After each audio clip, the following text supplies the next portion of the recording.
നമസ്കാരം. അമേരിക്കയും ഇറാനും തമ്മിലുള്ള മത്സരം ഹോർമുസിൽ മുറുകുകയാണ്. ഒരു ഫുൾ ബ്ലോൺ വാർ എന്നതിലേറെ ഒരു റീജിയണൽ വാർ, ഒരു ഭാഗത്തേക്ക് ഒതുങ്ങി നിൽക്കുന്ന ഒരു യുദ്ധം എന്ന നിലയിലാണ് അമേരിക്ക ഇതിനെ മുന്നോട്ട് കൊണ്ടുപോകുന്നത് എന്ന് കാണാം. പക്ഷേ ഇറാൻ അവർക്ക് പറ്റുന്നത് പോലെ ഗൾഫ് രാജ്യങ്ങളെ ഒക്കെ ആക്രമിക്കുന്നുണ്ട്. അവരുടെ വിശദീകരണം അനുസരിച്ച് GCC രാജ്യങ്ങളിലുള്ള അമേരിക്കയുടെ എല്ലാ താവളങ്ങളും അവർ പണ്ടേ അടിച്ച് തകർത്ത് കഴിഞ്ഞിട്ടുണ്ടാകും. ഓരോ ദിവസവും പറയുന്നുണ്ട് അവിടെ അങ്ങനെ തീർത്തു ഇങ്ങനെ തീർത്തു. പക്ഷേ ഈ അയക്കുന്ന ബോംബുകളും ഈ മിസൈലുകളുമൊക്കെ GCC രാജ്യങ്ങളുടെ പ്രധാനപ്പെട്ട പട്ടണങ്ങളുടെ മുകളിലാണ് എത്തുന്നത് എന്നുള്ളൊരു വാസ്തവമാണ്. ആളുകൾക്ക് പലപ്പോഴും അണ്ടർഗ്രൗണ്ട് സേഫ്റ്റി സ്ഥലങ്ങളിലേക്ക് മാറി നിൽക്കേണ്ടി വരുന്നുണ്ട്. ആൾനഷ്ടമൊന്നും ഉണ്ടാവുകയില്ലെങ്കിലും ആകാശത്ത് വെച്ച് നശിപ്പിക്കപ്പെടുന്ന ഡ്രോണുകളുടെയും മിസൈലുകളുടെയും പാർട്ടുകൾ ഭൂമിയിൽ പതിക്കുന്നുണ്ട്. അത് വീണ് കെട്ടിടത്തിന് കേടുപാടുകൾ സംഭവിക്കുന്നുണ്ട്, താഴെയുള്ള വെഹിക്കിൾസിനും കേടുപാടുകൾ സംഭവിക്കുന്നുണ്ട്. എങ്കിൽ പോലും ഇതിന് മുൻപ് ഉണ്ടായിരുന്ന അല്ലെങ്കിൽ നേരത്തെ അമേരിക്കയും ഇറാനും തമ്മിൽ യുദ്ധത്തിലുണ്ടായിരുന്ന സമയത്തുള്ളതുപോലത്തെ നാശനഷ്ടങ്ങൾ ഈ GCC രാജ്യങ്ങൾക്ക് ഇപ്പോൾ സംഭവിക്കുന്നില്ല എന്നുള്ളത് ശ്രദ്ധേയമാണ്. പ്രത്യേകിച്ചും യുണൈറ്റഡ് അറബ് എമിറേറ്റ്സിൽ ദുബായ് പോലത്തെ സിറ്റികളിൽ ഉള്ള ആക്രമണത്തിൻ്റെ ഇൻറ്റൻസിറ്റി വളരെ കുറഞ്ഞിട്ടുണ്ട് എന്നുള്ളതും ഒരു വാസ്തവമാണ്. യുണൈറ്റഡ് അറബ് എമിറേറ്റ്സ് ഇസ്രായേലുമായി ഡയറക്റ്റ് മിലിറ്ററി പാക്റ്റിലാണെന്നുള്ളതും ഇസ്രായേലിൻ്റെ മിസൈൽ വേദ സംവിധാനങ്ങളാണ് യുണൈറ്റഡ് അറബ് എമിറേറ്റ്സിനെ സംരക്ഷിക്കുന്നതെന്നും ഉള്ളതും ഈ തരുണത്തിൽ എടുത്തു പറയേണ്ട കാര്യങ്ങളാണ്. സംബന്ധിച്ച് അവർക്ക് GCC രാജ്യങ്ങളെ ആക്രമിക്കുക എന്ന് പറയുന്നത് വളരെ എളുപ്പമുള്ള സംഗതിയാണ്. അമേരിക്ക ആക്രമിക്കുന്നത് എവിടെ നിന്നോ വന്ന അമേരിക്ക ഇന്ത്യൻ ഓഷ്യനിൽ അല്ലെങ്കിൽ അറേബ്യൻ ഓഷ്യനിൽ തമ്പടിച്ചുകൊണ്ട്, ഗൾഫ് ഫോമാനിൽ തമ്പടിച്ചുകൊണ്ട് അവർ ഇറാനെ ആക്രമിക്കുന്നതാണ് നമ്മൾ കാണുന്നത്. അവരുടെ നേവി ഗൾഫ് ഫോമാനിലാണ് നിൽക്കുന്നത്. ഗൾഫ് ഫോമാനിൽ നിന്നുകൊണ്ട് ഹോർമുസിൻ്റെ സമീപത്തുള്ള അല്ലെങ്കിൽ ഹോർമുസ് കടലിടുക്കിനും അതുപോലെ ഹോർമുസ് കടലിടുക്കിനോട് ചേർന്ന് കിടക്കുന്ന ഇറാൻ്റെ ദ്വീപുകളിലുമാണ് പ്രധാനമായിട്ടും ആക്രമണങ്ങൾ നടത്തുന്നത്. കാരണം അവിടെ ഒളിച്ചിരുന്നുകൊണ്ടാണ് ഇറാൻ്റെ ഈ മോസ്കിറ്റോ ഫ്ലീറ്റ് എന്നൊക്കെ പറയുന്ന സ്പീഡ് ബോട്ടുകളൊക്കെ ആക്രമണം അഴിച്ചുവിടുന്നത്. ഈ മോസ്കിറ്റോ ഫ്ലീറ്റിനൊക്കെ ലൊക്കേറ്റ് ചെയ്യാൻ വലിയ ബുദ്ധിമുട്ടാണ്. കാരണം അത് റഡാർ പരിധിയിൽ നിന്നൊക്കെ വളരെ താഴ്ന്നു മൂവ് ചെയ്യുന്ന സാധനങ്ങളായതുകൊണ്ട് റഡാർ ഉപയോഗിച്ചൊക്കെ അതിനെ കണ്ടുപിടിക്കാൻ വലിയ ബുദ്ധിമുട്ടാണ്. അപ്പോൾ വിമാനങ്ങളിൽ നിന്നോ അല്ലെങ്കിൽ ഡ്രോൺ ഉപയോഗിച്ചൊക്കെ അതിനെ സ്പോട്ട് ചെയ്തിട്ട് അതിൻ്റെ മേലെ മിസൈലുകൾ അയച്ച് അതിനെ തകർക്കുക എന്നുള്ള രീതിയാണ് അമേരിക്കൻ നേവി ഇപ്പോൾ അനുവർത്തിച്ചു വരുന്നത്. അപ്പം ഇറാൻ്റെ ആ ഒരു റീജിയണിലാണ്, ഒരു സദേൺ ഇറാനിലും അതുപോലെ ഈ പേർഷ്യൻ ഗൾഫിലുള്ള ഇറാൻ്റെ ദ്വീപുകളിലുമാണ് പ്രധാനമായിട്ടും ആക്രമണങ്ങൾ അമേരിക്ക നടത്തുന്നതെന്ന് മനസ്സിലാക്കണം. ആ ആക്രമണങ്ങളെക്കുറിച്ച് ഇറാൻ തന്നെ ന്യൂസ് പുറത്തു വിടുന്നുണ്ട്. വലിയ എക്സ്പ്ലോഷൻസ് കേട്ടു, ഇന്ന നാശനഷ്ടങ്ങൾ ഉണ്ടായി എന്നൊക്കെ പറയുന്നുണ്ട്. പക്ഷേ ഇതിനകത്ത് ശ്രദ്ധേയമായൊരു സംഗതി, ഇറാഖിനോട് ചേർന്ന് കിടക്കുന്ന ഒരു പ്രോവിൻസ് ഉണ്ട്, കുറച്ചുകൂടി നോർത്തിലേക്കുള്ളതാണ്, ഇലിയം പ്രോവിൻസ് എന്ന് പറയും. ആ പ്രോവിൻസിൽ ഇന്നലെ വലിയ തോതിലുള്ള എക്സ്പ്ലോഷൻസ് കേട്ടതായും അവിടെ തന്നെ പട്ടാളക്കാർ താമസിക്കുന്ന ബാരക്കുകൾ ആക്രമിക്കപ്പെട്ടതായും ഇറാൻ തന്നെ റിപ്പോർട്ട് ചെയ്തിട്ടുണ്ട്. ഇറാൻ മാധ്യമങ്ങൾ തന്നെ റിപ്പോർട്ട് ചെയ്തിട്ടുണ്ട്. അപ്പോൾ അവിടെ ആരാണ് ആക്രമണങ്ങൾ സംഘടിപ്പിച്ചത്? അമേരിക്ക ഇലം പ്രോവിൻസിലേക്ക് പെട്ടെന്നൊരു ആക്രമണം നടത്താനുള്ള സാധ്യത കുറവാണ്. കാരണം അവരുടെ ആക്രമണങ്ങൾക്ക് വേണമെങ്കിൽ അവർ ടെഹ്റാനിലേക്കാണ് പിന്നെ പോകേണ്ടത്. ഈ സദേൺ റീജിയനിലുള്ള ആക്രമണം എന്ന് പറയുന്നത് ഈ ഹോർമുസുമായിട്ട് ബന്ധപ്പെട്ടിട്ടാണ്, അല്ലെങ്കിൽ പേർഷ്യൻ ഗൾഫുമായിട്ട് ബന്ധപ്പെട്ടിട്ടാണ്. പേർഷ്യൻ ഗൾഫിലുള്ള ഇറാൻ്റെ ശക്തി അടിച്ചു തകർക്കുകയും പതിയെ അമേരിക്കൻ നേവി പേർഷ്യൻ ഗൾഫിലേക്ക് പ്രവേശിക്കുകയും ചെയ്യുക എന്നുള്ളതാണ് അമേരിക്കൻ നേവിയുടെ സ്ട്രാറ്റജി എന്ന് ഈ യുദ്ധത്തിൻ്റെ രീതികൾ കണ്ടാൽ നമുക്ക് മനസ്സിലാവും. അപ്പം അങ്ങനെ അമേരിക്കൻ നേവി പേർഷ്യൻ ഗൾഫിലേക്ക് പ്രവേശിച്ചു കഴിഞ്ഞാൽ പിന്നെ പേർഷ്യൻ ഗൾഫിൽ ഇറാന് ഒരു സ്വാധീനമില്ലാത്ത സാഹചര്യം ഉണ്ടാവും. അപ്പോൾ അങ്ങനെ അമേരിക്കൻ നേവി പേർഷ്യൻ ഗൾഫിലേക്ക് പ്രവേശിക്കണമെങ്കിൽ ഈ പറഞ്ഞ ഇറാൻ്റേതായിട്ടുള്ള നിരവധി ദ്വീപുകൾ ഈ പേർഷ്യൻ ഗൾഫിലുണ്ട്. അതിനകത്തുള്ള ഇറാൻ്റെ റെസിസ്റ്റൻസ് മുഴുവൻ തകർക്കണം. കൂടാതെ ഇറാൻ്റെ സദേൺ റീജിയനിലുള്ള റെസിസ്റ്റൻസ് തകർക്കണം. അപ്പോൾ അതിൽ ഇലം പ്രോവിൻസ് വരില്ല. അപ്പോൾ ഇലം പ്രോവിൻസിൽ ഒരു ആക്രമണം സംഘടിപ്പിച്ചിട്ടുണ്ടെങ്കിൽ അതാരായിരിക്കും? ഇസ്രായേൽ ഇപ്പോൾ ഡയറക്റ്റായിട്ട് അവിടെ ഇൻവോൾവ് ചെയ്യാനുള്ള സാധ്യത കുറവാണ്. ഇറാഖിൽ നിന്ന് ഇലം പ്രോവിൻസിലേക്ക് ഒരു ആക്രമണം നടത്താൻ അമേരിക്കൻ ബേസ് അവിടെ തയ്യാറാവാനുള്ള സാധ്യത കുറവാണ്. കാരണം ഇറാഖിൽ തന്നെ ഇറാൻ്റെ സപ്പോർട്ടേഴ്സ് ആയിട്ടുള്ള വലിയൊരു ഗ്രൂപ്പുണ്ട്, തീവ്രവാദ ഗ്രൂപ്പുണ്ട്. അപ്പോൾ അവരെ നോട്ടമിട്ട് നിൽക്കുകയാണ് ഇറാഖിലുള്ള അമേരിക്കൻ ബേസ് എന്ന് പറയുന്നത്. അപ്പോൾ പിന്നെ ആരായിരിക്കും അവിടെ ആക്രമണം നടത്തിയിട്ടുണ്ടാവുക? നല്ലൊരു സാധ്യതയുള്ളത് കുർദുകളുടെ ഭാഗത്ത് നിന്ന് ആക്രമണം നടന്നിട്ടുണ്ടാവാനാണ്. അപ്പോൾ അവിടെ ഒരു കുർദ് റെസിസ്റ്റൻസ് ഉള്ള സ്ഥലമാണ്. കുർദുകൾ ആ റീജിയൻ പിടിച്ചെടുക്കാൻ വേണ്ടി ശ്രമിക്കുന്നുണ്ട്. അതിന് തൊട്ടടുത്ത് ഇപ്പുറത്തെ ഇറാഖിനോട് ചേർന്ന് കുർദുകളുടെ അതിശക്തമായ കേന്ദ്രമുണ്ട്. കൂടാതെ ടർക്കിയിൽ നിന്നും കുർദുകൾക്ക് അവിടേക്ക് ആക്സസ് ഉണ്ട്. അപ്പോൾ കുർദുകളാണോ അവിടെ ഒരു ആക്രമണം സംഘടിപ്പിച്ചത്, അത് റിബലിയൻ മൂവ്മെൻ്റ് ആയിരുന്നു എന്നുള്ള ഒരു സംശയം നിലനിൽക്കുന്നുണ്ട് എന്നുള്ളത് ഒരു വസ്തുതയാണ്. അതിനിടയിലൂടെ ട്രംപ് പറഞ്ഞിട്ടുണ്ട് B-2 ബോംബേഴ്സ് അയച്ച് ഇറാനിലെ പിക്കാക്സ് മൗണ്ടൻ എന്ന് പറയുന്ന ഒരു മൗണ്ടൻ ഉണ്ട്, ആ മൗണ്ടൻ ഞാൻ തകർത്ത് കളയും എന്ന് അദ്ദേഹം പ്രഖ്യാപിക്കുകയുണ്ടായി. അപ്പം അതിൻ്റെ കാരണം ഈ പിക്കാക്സ് മൗണ്ടൻ എന്ന് പറയുന്ന ഈ മൗണ്ടൻ, അതിന് അറബിയിൽ വേറെ പേരാണ്, പ്രൊണൗൺസ് ചെയ്യാൻ ബുദ്ധിമുട്ടാണ്, that is why I am using this pickaxe mountain. അപ്പം അത് നഡാൻസ് എന്ന് പറയുന്ന ഇറാൻ്റെ ഏറ്റവും പ്രമുഖമായിട്ടുള്ള ന്യൂക്ലിയർ റിസർച്ച് സെൻറ്ററിനോട് ചേർന്നിട്ടാണ്. അപ്പോൾ ഈ നഡാൻസ് ന്യൂക്ലിയർ റിസർച്ച് സെൻറ്ററിൻ്റെ അടിയിലാണ് ഇപ്പോൾ B2 ബോംബേഴ്സ് ഉപയോഗിച്ച് അമേരിക്ക തകർത്ത് കളഞ്ഞ ഇറാൻ്റെ യുറേനിയം ഡെപ്പോസിറ്റുകൾ ഇരിക്കുന്നത് എന്നാണ് വിചാരിക്കുന്നത്. അപ്പോൾ യുറേനിയം ഡെപ്പോസിറ്റുകൾ ഭൂമിയുടെ അടിയിൽ ചെറിയ കുന്നുകളുടെ അടിയിലാണ് അവർ സൂക്ഷിച്ചിരുന്നത്. അപ്പോൾ അതിൻ്റെ മുകളിൽ പോയിട്ട് B2 ബോംബേഴ്സ് ബോംബ് ചെയ്ത് അത് മൊത്തം തകർത്തിട്ടിട്ടുണ്ട്. അപ്പോൾ ഈ ഇവർ റിസർവ് ചെയ്ത് വെച്ചിട്ടുള്ള യുറേനിയം, എൻറിച്ച്ഡ് യുറേനിയം, അത് എത്രത്തോളം പ്യൂരിഫൈ ചെയ്തതാണ് എന്നതിനെ സംബന്ധിച്ചൊന്നും കൃത്യമായ കണക്കുകളില്ല. എങ്കിലും ഊഹമാണ് 60% വരെ എൻറിച്ച് ചെയ്തത് ആണ്. 90% എൻറിച്ച്ഡ് ഇല്ല. അതിനകത്ത് 60% വരെ എൻറിച്ച് ചെയ്ത ഏതാണ്ട് 400-450 കിലോ യുറേനിയം 10-15 ആറ്റം ബോംബുകളിലേക്ക് എൻറിച്ച് ചെയ്തെടുക്കാൻ മാത്രം സാധ്യതയുള്ള എൻറിച്ച്ഡ് യുറേനിയം അമേരിക്കയുടെ കയ്യിൽ ഇറാൻ്റെ കയ്യിൽ ഉണ്ട് എന്നാണ് വെപ്പ്. അത് ഭൂമിക്കടിയിൽ മണ്ണിനകത്ത് പെട്ടുകിടക്കാണ്. അപ്പോൾ ഈ നഡാൻസ് പ്രോവിൻസിൽ നിന്നും അത് എങ്ങനെയെങ്കിലും റിക്കവർ ചെയ്തെടുത്ത്, അല്ലെങ്കിൽ നഡാൻസ് ഒരു പ്രോവിൻസിൻ്റെ പേരാണ്, അതുകൂടാതെ നഡാൻസ് ന്യൂക്ലിയർ സ്റ്റേഷനുണ്ട്, ആ നഡാൻസ് ന്യൂക്ലിയർ സ്റ്റേഷനിൽ നിന്ന് അത് അവിടുന്ന് റിക്കവർ ചെയ്ത് അതിൻ്റെ അടുത്ത് തന്നെയുള്ള ഈ പിക്കാക്സ് മൗണ്ടനിൽ ഇപ്പോൾ തീർത്തുകൊണ്ടിരിക്കുന്നു. ഇപ്പോഴവർ വലിയ ടണലുകൾ അതിൽ നിർമ്മിച്ചുകൊണ്ടിരിക്കുകയാണ്. ആ ടണലുകളിലേക്ക് മാറ്റി സ്ഥാപിക്കാനുള്ള ശ്രമം നടത്തുന്നു എന്നുള്ളത് സാറ്റലൈറ്റ് റിപ്പോർട്ടുകളിൽ നിന്ന് സൂചന ലഭിച്ചിട്ടുണ്ട്. അപ്പോൾ ആ സൂചനകളുടെ അടിസ്ഥാനത്തിലാണ് ട്രംപ് പറഞ്ഞത് ഈ പിക്കാക്സ് മൗണ്ടൻ ഉടനെ തന്നെ, പിക്കാക്സ് മൗണ്ടനിൽ അവർ നിർമ്മിക്കുന്ന ഈ ടണലുകൾ ഉടനെ തന്നെ താൻ B2 ബോംബേഴ്സ് അയച്ച് തകർക്കും എന്ന ഒരു ഭീഷണിയാണ് ട്രംപ് മുഴക്കിയിട്ടുള്ളത്. അപ്പോൾ അത്തരത്തിലേക്ക് എത്തുകയാണെങ്കിൽ പിന്നെ അത് ഫുൾ ബ്ലോൺ വാറാവും. ഇപ്പോഴിത് സദേൺ റീജിയനിലേക്ക് മാത്രം ഒതുങ്ങി നിൽക്കുന്നതാണ്. പക്ഷേ ഇത് ടെഹ്റാനാണ്. ടെഹ്റാനോട് വളരെ അടുത്താണ് ഈ പറഞ്ഞ നഡാൻസ് പറഞ്ഞ പ്രോവിൻസ് ഉള്ളത്. ടെഹ്റാൻ പ്രോവിൻസിനോട് ചേർന്ന് കിടക്കുന്ന പ്രോവിൻസാണ്. അപ്പോൾ ആ പ്രോവിൻസിൽ ആക്രമണം എത്തിക്കഴിഞ്ഞാൽ ടെഹ്റാനിലേക്ക് തന്നെ ആക്രമണം എത്തിയതായിട്ട് ഇന്റർപ്രറ്റ് ചെയ്യും. പിന്നെ ഇറാൻ സർവ്വശക്തിയും എടുത്ത് തിരിച്ചടിക്കാനുള്ള സാധ്യതകളുണ്ട്, യുദ്ധം വളരാനുള്ള സാധ്യതയുമുണ്ട്. അതിനിടയിലൂടെ ട്രംപ് ഒരു പ്രസ്താവന നടത്തി. മൊജ്തബ ഖമനേയി എന്ന് പറഞ്ഞ ആൾ 90% തീർന്നു, ഇനി 10% മാത്രമേ അദ്ദേഹം ബാക്കിയുള്ളൂ. Which means he's a living cadaver. ഒരു ശവശരീരത്തിന് തുല്യമായ ഒരു ശരീരമാണ് മൊജ്തബ ഖമനേയിയുടേത്. അത് ഓൾമോസ്റ്റ് കഴിഞ്ഞിരിക്കുന്നു എന്നാണ് അദ്ദേഹം പറയുന്നത്. അവരെ സംബന്ധിച്ച് അവരുടേതായിട്ടുള്ള ഇൻ്റലിജൻസ് റിപ്പോർട്ടുകൾ ലഭിക്കാനുള്ള സാധ്യതയുണ്ട്. അതിൻ്റെ അടിസ്ഥാനത്തിലായിരിക്കും ട്രംപ് അത്തരം ഒരു കൺക്ലൂഷനിൽ എത്തിയിട്ടുണ്ടാവുക. ഇറാൻ അതിനെ സംബന്ധിച്ച് മറുപടി ഒന്നും പറഞ്ഞിട്ടില്ല. എന്തായാലും ഈ മൊജ്തബ ഖമനേയിയുടെ ഒരു റെക്കോർഡഡ് വോയിസ് പോലും പുറത്തേക്ക് കേൾപ്പിക്കാൻ ഇറാന് ഇതുവരെ സാധിച്ചിട്ടില്ല എന്നുള്ളത് ഒരു വസ്തുതയാണ്. അവരെ സംബന്ധിച്ച് ഇനി ഇയാളുടെ വീഡിയോസ് പോട്ടെ, ആളെ കാണിക്കാൻ പറ്റില്ല, അത് പോട്ടെ, ഇയാളുടെ വീഡിയോസ് കാണിക്കാൻ പറ്റിയിട്ടില്ല, ഇയാളുടെ ശബ്ദം പോലും റെക്കോർഡ് ചെയ്ത് പുറത്ത് കേൾപ്പിക്കാൻ പറ്റിയിട്ടില്ല.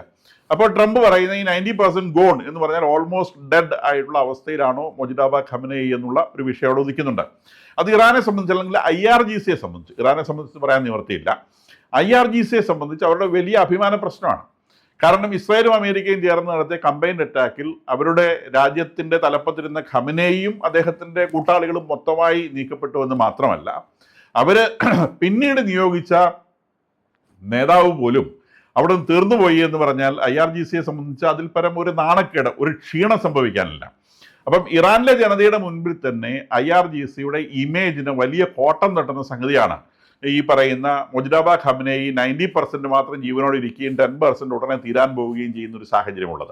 അപ്പം അങ്ങനെ മൊജ്തബ ഖമനേയി ഇപ്പം വരുന്ന ഒരു ആക്രമണങ്ങൾ തുടങ്ങുന്ന സാഹചര്യത്തിൽ അദ്ദേഹത്തെ ഇസ്രായേലോ അമേരിക്കയോ ആക്രമിക്കാനുള്ള സാധ്യതയുണ്ട്. അദ്ദേഹത്തിൻ്റെ ഒളിയിടമൊക്കെ അവർക്ക് അറിയാമെന്നുള്ളത് ഏകദേശം ഉറപ്പാണ്.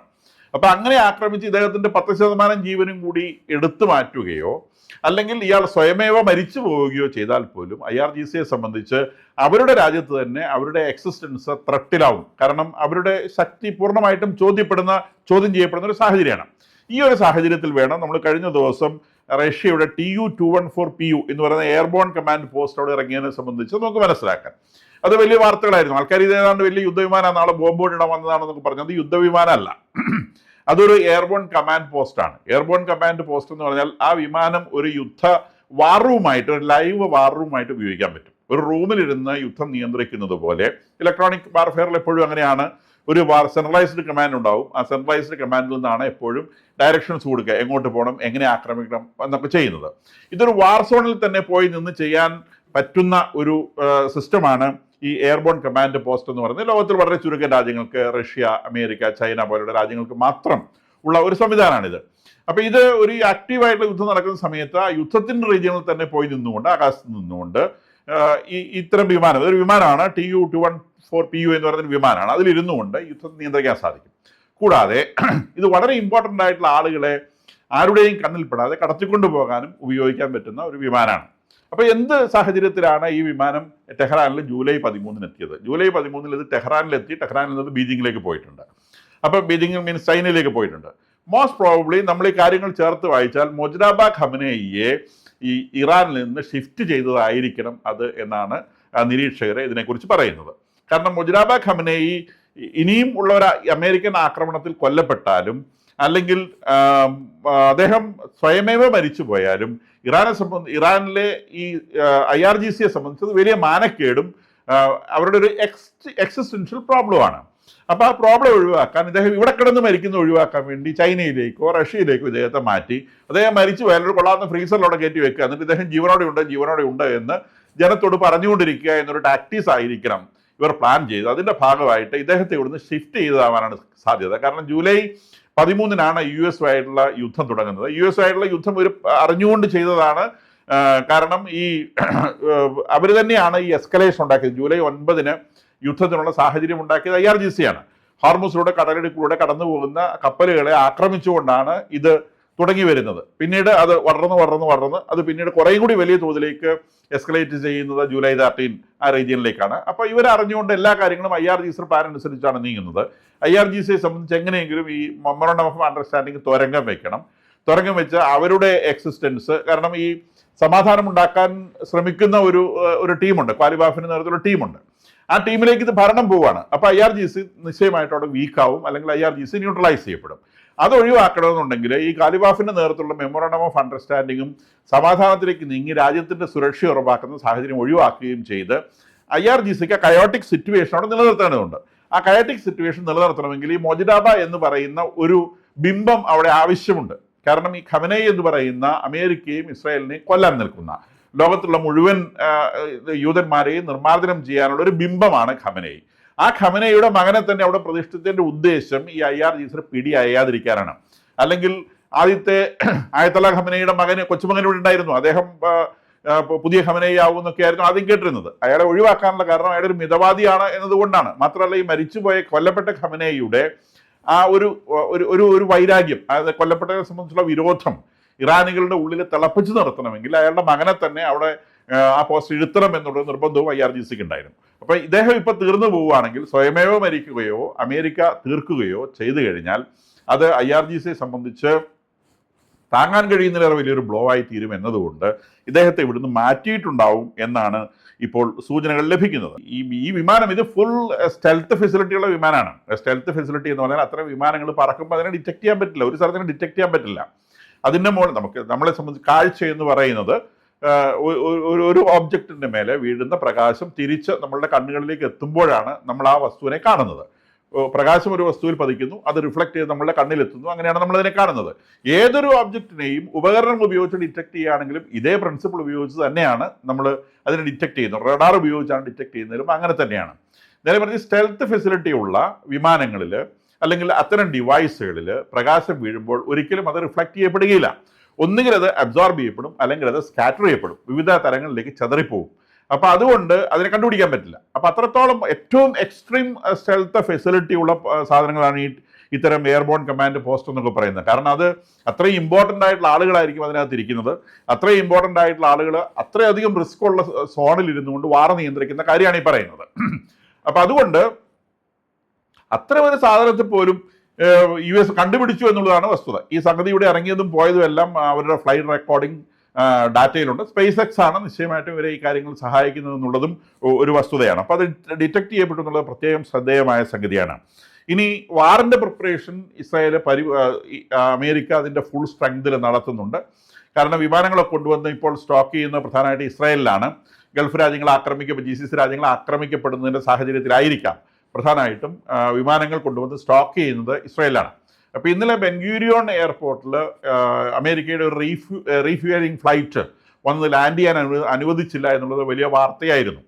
അപ്പോൾ അത് പെട്ടെന്ന് ഈ ഇസ്ലാമിക് മീഡിയ അതിനെ ഇസ്രായേലും അമേരിക്കയും തമ്മിലുള്ള ഒരു വലിയ പ്രശ്നമായിട്ട് എടുത്തു കാണിക്കുകയും അത്തരത്തിലുള്ള വാർത്തകൾ പുറത്തു വരികയും ചെയ്തു. പക്ഷേ ഉടനെ തന്നെ ഇസ്രായേൽ അതിന് എക്സ്പ്ലനേഷൻ പറഞ്ഞു. അതുകൊണ്ടല്ല, ബെൻഗൂരിയൻ എയർപോർട്ട് എന്ന് പറയുന്ന ഒരു സിവിലിയൻ എയർപോർട്ടാണ്. അപ്പോൾ അവിടെ ഇപ്പോൾ വെക്കേഷൻ ടൈം ആയതുകൊണ്ട് ധാരാളം ഫ്ലൈറ്റുകൾ ഓപ്പറേറ്റ് ചെയ്യേണ്ടതുണ്ട്. അമേരിക്കയുടെ 50 റീഫ്യൂലിംഗ് ഫ്ലൈറ്റുകൾ ഇപ്പോഴവിടെ സ്റ്റേഷൻ ചെയ്തിട്ടുണ്ട്. 50 എണ്ണം. 51ാമത്തെ എണ്ണം വന്നപ്പോൾ അവിടെ പാർക്ക് ചെയ്യാനുള്ള സ്ഥലമില്ല, നിർത്താനുള്ള സ്ഥലമില്ല. അങ്ങനെ വിമാനങ്ങൾ കൊണ്ട് ഇട്ട് കഴിഞ്ഞാൽ അവിടുത്തെ സിവിലിയൻ ഫ്ലൈറ്റുകൾ അത് ബാധിക്കും എന്നതുകൊണ്ടാണ് അത് അവിടെ ലാൻഡ് ചെയ്യാൻ അനുവദിക്കാതെ വേറെ എയർപോർട്ടിലേക്ക് മാറ്റി അയച്ച എക്സ്പ്ലനേഷൻ വന്നിട്ടുണ്ട്. അപ്പോൾ 50 റീഫ്യൂലിംഗ് ഫ്ലൈറ്റുകൾ ഒരു സ്റ്റേഷനിൽ തന്നെ ഉണ്ടെങ്കിൽ ഇസ്രായേലിൽ എത്രയധികം വിമാനങ്ങൾ അവർ കൊണ്ടുപോയി ഇറക്കിയിട്ടുണ്ടാവുമെന്ന് ഊഹിക്കാവുന്നതാണ്. സാധാരണ ഇതിലെ 3 or 4 F-35 വിമാനങ്ങളുടെ കൂടെയാണ് ഒരു റീഫ്യൂലിംഗ് ഫ്ലൈറ്റ് പോകുന്നത്. അപ്പോൾ എത്രയധികം വിമാനങ്ങൾ അവർ ഈ GCC രാജ്യങ്ങളുടെ റീജിയണിലും ഇസ്രായേലും കൊണ്ടുവന്ന് സ്റ്റോക്ക് ചെയ്തിട്ടുണ്ടെന്നും അവർ ഇറാന് നേരെ എന്താണ് റെഡിയാക്കി വെച്ചിട്ടുള്ളതും എന്നതിനെ സംബന്ധിച്ചുള്ളൊരു സൂചനയാണ് ഇത് നൽകുന്നത്. പക്ഷേ US ഇപ്പോഴും അത്തരത്തിലൊരു അറ്റാക്കിലേക്ക് കടക്കും, ഒരു വലിയ അറ്റാക്കിലേക്ക് കടക്കും എന്നുള്ളതിന് സൂചനകളില്ല. കാരണം ഇറാന്റെ ഭാഗത്തു നിന്നും നമ്മൾ കാണുന്ന യുദ്ധമാണെങ്കിൽ പോലും ഒരു സമാധാന ചർച്ചകളിലേക്ക് നീങ്ങാനുള്ള എല്ലാ ശ്രമവും രണ്ട് ഭാഗത്തും നടക്കുന്നുണ്ട് എന്ന് വേണം വിചാരിക്കാൻ. കാരണം ഒമാനിൽ നിന്നുള്ള സമാധാനത്തിലുള്ള മൂവ് നടക്കുന്നുണ്ട്, ഖത്തർ അതിന് ശ്രമിക്കുന്നുണ്ട്. ഇത്തരം ശ്രമങ്ങളൊക്കെ ഇതിനിടയിലുണ്ട്. കൂടാതെ ഇറാൻ പാർലമെന്റിൽ ഇന്നലെ ഇറാൻ പാർലമെന്റ് കൂടിയ സമയത്ത് വളരെ ശ്രദ്ധേയമായ ഒരു സംഗതി ഉണ്ടായത്, അവിടുത്തെ അതിനകത്തുള്ള ഏറ്റവും തീവ്രവാദികൾ തന്നെയാണ് ഇറാൻ പാർലമെന്റിൽ ഭൂരിപക്ഷം ഉള്ളത്. ഏകദേശം 290 അംഗബലമാണ് ഇറാൻ പാർലമെന്റിന്. അതിൽ 180ഓളം ആളുകൾ ഹാർഡ് കോർ തനി തീവ്രവാദികളായിട്ടാണ് പരിഗണിക്കപ്പെടുന്നത്. ആ പാർലമെന്റ് സ്പീക്കറാണ്, അല്ലെങ്കിൽ അതിന്റെ തലവനാണ് ഈ ഖാലിബാഫ് എന്ന് പറയുന്ന ആൾ. മന്ത്രിമാരെ കഴിഞ്ഞും ഈവൻ പ്രസിഡന്റിനേക്കാൾ പവർഫുള്ളാണ് ഖാലിബാഫ്. അപ്പൊ ഈ ഖാലിബാഫ് നിയന്ത്രിക്കുന്ന ഈ പാർലമെന്റ് 290 അംഗ പാർലമെന്റ് 180 പേർ പക്ക തീവ്രവാദികളായിട്ടാണ് എൻലിസ്റ്റ് ചെയ്യപ്പെടുന്നതെങ്കിലും അതിൽ ഏറ്റവും തീവ്രവാദികളായിട്ട് 2 ആളുകൾ മുഹമ്മദ് നവാബിയാൻ, ഇബ്രാഹിം റസായി എന്നിവരെ അവരിരുന്ന പ്രമുഖ സ്ഥാനങ്ങളിൽ നീക്കം ചെയ്തു എന്നുള്ളതാണ്. അവർ ഈ മെമ്മോറാണ്ടം ഓഫ് അണ്ടർസ്റ്റാൻഡിങ്ങിനെ കഠിനമായി വിമർശിക്കുന്നവരും ചർച്ചകൾ മുൻപോട്ട് പോകരുത് എന്ന് നിർബന്ധമുള്ളവരും അതിന് തക്ക രീതിയിലുള്ള പബ്ലിക് സ്റ്റേറ്റ്മെന്റുകൾ നടത്തുന്നവരുമായിരുന്നു. ഈ 2 ആളുകളെ അവർ ഇന്നലെ പാർലമെന്റ് കൂടിയ സമയത്ത് അവരവരുടെ കസേരകളിൽ നിന്ന് ഒഴിവാക്കി, അവരവരുന്ന പ്രമുഖ സ്ഥാനങ്ങളിൽ നിന്ന് ഒഴിവാക്കി അവർക്ക് പകരം മിതവാദികളായിട്ടുള്ള ആളുകളെ അവിടെ പോസ്റ്റ് ചെയ്തിട്ടുണ്ട്. അതിൻ്റെ അർത്ഥം ഇറാനിൽ മിതവാദികൾക്ക് പ്രസക്തി ഏറുന്നു എന്നുള്ളതാണ്. ഈ ഖമനയി എന്ന് പറയുന്ന ഒരാൾ ഒരു ചിത്രമായി തീർന്നതോടെ, അങ്ങനെ ഒരാൾ ഒരിക്കലും ആക്റ്റീവ് അല്ലാതായതോടെ പാർലമെന്റിന്റെ പ്രസക്തി ഏറി വരുന്നുണ്ട്. അപ്പോൾ സ്വാഭാവികമായിട്ടും ഇറാനിൽ ഒരു ഭരണമാറ്റത്തിനുള്ള നല്ല സാധ്യത നിലനിൽക്കുന്നുണ്ട് എന്നുള്ളത് ഒരു വസ്തുതയാണ്. അതുകൊണ്ട് തന്നെയാണ് അമേരിക്ക ഈ ആക്രമണങ്ങൾ വളരെയേറെ കട്ടയിൽ ചെയ്ത് നിയന്ത്രിച്ചു നിർത്തുന്നു എന്നതും ഒരു വസ്തുതയാണ്. അപ്പൊ ഈ പറയുന്ന രീതിയിലാണ് ഈ കാര്യങ്ങൾ മുന്നോട്ട് പോകുന്നത്. അപ്പോൾ ഒരു വലിയ യുദ്ധത്തിലേക്ക് ഇത് പോകാനുള്ള സാധ്യത കുറവാണ്. ഇസ്രായേലിനെ ഒരു തരത്തിലും ഇടപെടുത്താതിരിക്കാൻ വേണ്ടി അമേരിക്ക ശ്രമിക്കുന്നുണ്ട്. ഇന്നലെയും ഇസ്രായേൽ പ്രധാനമന്ത്രി ബെഞ്ചമിൻ നെതന്യാഹു ഇറാനോട് പറഞ്ഞിട്ടുണ്ട്, ഞങ്ങളെ ഒന്ന് ആക്രമിച്ച് നോക്ക്, തിരിച്ചെന്താ കിട്ടാൻ നിങ്ങൾ കാണിച്ചു തരാം എന്ന് അദ്ദേഹം ഇന്നലെ വെല്ലുവിളിച്ചിട്ടുണ്ട്. പണ്ട് കിട്ടിയതുപോലെയല്ല, ഇത്തവണ കിട്ടുന്നത് കുറച്ചുകൂടെ കടുത്തതായിരിക്കും, നിങ്ങൾക്ക് ഒരിക്കലും പിന്നെ ആക്രമിക്കണം എന്ന് തോന്നുകയില്ല എന്ന തരത്തിലുള്ള ഒരു പ്രസ്താവന അദ്ദേഹത്തിന്റെ ഭാഗത്തുണ്ടായിട്ടുള്ളതും ശ്രദ്ധേയമാണ്. അതിനിടയിലുള്ള ഹൂത്തികൾ വാലിളക്കി തുടങ്ങി എന്നുള്ളതാണ് വേറൊരു സംഗതി. അത് ഹൂത്തികൾ ആദ്യം ഇങ്ങോട്ട് വന്നതല്ല. ഹൂത്തികളുടെ നേതാക്കന്മാരെല്ലാം കൂടി ഖമനയുടെ ശവസംസ്കാരത്തിന് പോയിരുന്നു. അത് അവർക്ക് വേണ്ടി ഇറാൻ ഒരു ഫ്ലൈറ്റ് അയച്ചു കൊടുക്കണം. ഹൂത്തികളുടെ കാര്യമൊക്കെ വലിയ ദാരിദ്ര്യത്തിലാണ്. അമേരിക്ക അവരെല്ലാം അടിച്ച് തകർത്ത് കളഞ്ഞാണ്. അപ്പോൾ ഹൂത്തികളുടെ നേതാക്കന്മാരെല്ലാം കൂടി ഇറാൻ ഒരു വിമാനം അയച്ച് അതിനകത്ത് കയറ്റിക്കൊണ്ടുപോയി ഈ ശവസംസ്കാര ചടങ്ങിൽ പങ്കെടുപ്പിച്ചിരുന്നു. ഇപ്പം ഹമാസിന്റെ നേതാക്കന്മാരും ശവസംസ്കാര ചടങ്ങിൽ പങ്കെടുത്തിരുന്നു. അവരും ഒരുപക്ഷെ ഈ വിമാനത്തിൽ തന്നെയാണ് പോയിട്ടുണ്ടാവുക, അല്ലാതെ അവർക്ക് പോകാൻ പ്രത്യേകിച്ച് പ്രൊവിഷനൊന്നുമില്ല. അപ്പം ഇവർ പോയി കഴിഞ്ഞ് തിരിച്ചു ഈ വിമാനം വന്ന് സന എയർപോർട്ടിൽ ഇറങ്ങാൻ ശ്രമിച്ചപ്പോൾ അത് ഒഫീഷ്യൽ ഗവൺമെന്റിന്റെ ആളുകൾ, നമുക്കറിയാവുന്നതുപോലെ യമൻ ഇപ്പോൾ 2 കഷ്ണമായി നിൽക്കുകയാണ്. അതിന്റെ പകുതി ഭാഗം ഹൂത്തികളുടെ പിടിയിലാണ്, ബാക്കി പകുതി ഭാഗം ഇന്റർനാഷണലി ആക്സെപ്റ്റഡ് ആയിട്ടുള്ള ഗവൺമെന്റിന്റെ കയ്യിലാണ്. അപ്പോൾ ഒഫീഷ്യലായിട്ടുള്ള യമന്റെ തലസ്ഥാനമാണ് സന എന്ന് പറയുന്നത്. ആ സന ഹൂത്തികളുടെ കയ്യിലാണ്. അപ്പോൾ അവിടെ നിന്ന് ഒഫീഷ്യൽ ഗവൺമെന്റ് ഓടിപ്പോയിട്ട് അറേബ്യൻ സീയിലേക്ക് പ്രൊജക്ട് ചെയ്ത് നിൽക്കുന്ന ആദൻ എന്ന് പറയുന്ന ഒരു സിറ്റിയിലാണ് ഇപ്പോൾ ഒഫീഷ്യൽ ഗവൺമെന്റ് വർക്ക് ചെയ്യുന്നത്. ഈ സന എന്ന് പറയുന്ന സിറ്റി റെഡ് സീയിലേക്ക് പ്രൊജക്ട് ചെയ്ത് നിൽക്കുന്നതാണ്. യമനിന് റെഡ് സീയിലേക്കും അറേബ്യൻ സീയിലേക്കും ആക്സസ് ഉള്ള കാര്യവും നമുക്കറിയാവുന്നതാണ്. ഈ 2 സീയുമായിട്ടും ഉൾക്കടലുമായിട്ടും സീയുമായിട്ടും ഇതിന് ബോർഡറുണ്ട്. അപ്പോൾ ഇതിൽ ഈ ആഡനിൽ പ്രവർത്തിക്കുന്ന ഗവൺമെന്റ് സേന ഈ സന എയർപോർട്ട് ബോംബ് ചെയ്ത് കളഞ്ഞു. സന എയർപോർട്ട് ബോംബ് ചെയ്ത് കളഞ്ഞ് ഈ ഇറാന്റെ വിമാനത്തിനോട് ഇറങ്ങാൻ പറ്റാതായി പോയി. ഈ തിരിച്ച് ആളുകളെ കൊണ്ട് വന്ന ഇറാന്റെ വിമാനത്തിന് ഇറങ്ങാൻ പറ്റാതെ പോയി. പിന്നീട് വേറെ ഏതോ എയർപോർട്ടിൽ പോയിട്ടാണ് അവരിറങ്ങിയത്. അപ്പോൾ അതോടെ ഹൂതികൾ ഇറങ്ങിയിട്ടുണ്ട്. അവർ പറഞ്ഞു ഞങ്ങൾ ഇപ്പോൾ റെഡ് സീ ബ്ലോക്ക് ചെയ്യും, എന്നൊക്കെ അവർ പറയുന്നത്. റെഡ് സീയിലേക്ക് അവർ തുടങ്ങിയിട്ടില്ല, പക്ഷേ അവർ സൗദി അറേബ്യ ആക്രമിക്കുന്നുണ്ട്, സൗദി അറേബ്യ തിരിച്ചും ആക്രമിക്കുന്നുണ്ട്. സൗദി അറേബ്യയാണ് ഈ ഒഫീഷ്യൽ ഗവൺമെന്റിനെ സപ്പോർട്ട് ചെയ്യുന്ന പ്രമുഖമായിട്ടുള്ള രാജ്യം. ഇപ്പോൾ സൗദി അറേബ്യ സപ്പോർട്ടിലാണ് ഈ ഒഫീഷ്യൽ ഗവൺമെന്റ് നിൽക്കുന്നത്. ഹൂത്തികളും സൗദി അറേബ്യയും തമ്മിൽ ഇടയ്ക്കിടയ്ക്ക് അടിയുണ്ടാവാറുണ്ട്, യുദ്ധമുണ്ടാവാറുണ്ട്. അപ്പോൾ ഇത്തരം കാര്യങ്ങളൊക്കെ അവിടെ സംഭവിക്കുന്നുണ്ട്.